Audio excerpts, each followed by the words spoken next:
May darating na bisita si amo mga kabsat kaya naman pinagawa niya ako ng tinapay or fatire dito. At una ko palang gagawin dito is yung dough mga kabsat. Una ko nga palang pinaghalo-halo dito yung dry ingredients tulad ng 2 cups of flour, 3 spoon ng powdered milk, 2 spoon ng sugar at 1 spoon ng yeast. 1/2 cup ng mantika nga pala yung gagamitin ko sa paggawa ng dough ngayon mga kabsat. At sa tubig naman, 1 cup ng tubig.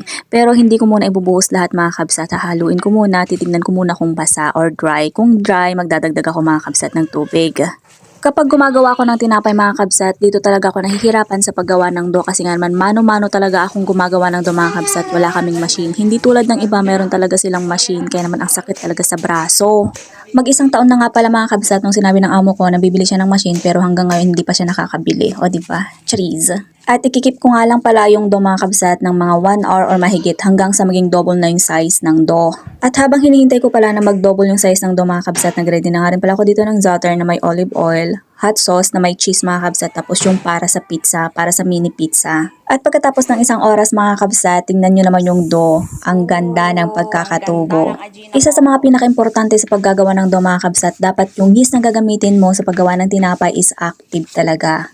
Kasi kung hindi active yung yeast na gagamitin mo, sayang yung effort mo sa paggawa ng dough.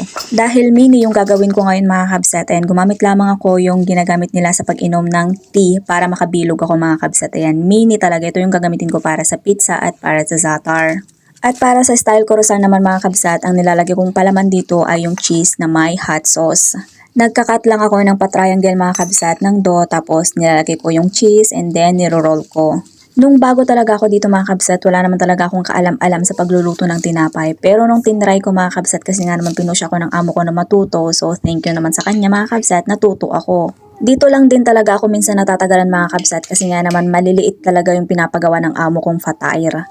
Sa pizza naman mga kabsat, naglagay lang ako dyan ng pizza sauce, gulay at saka yung mozzarella cheese.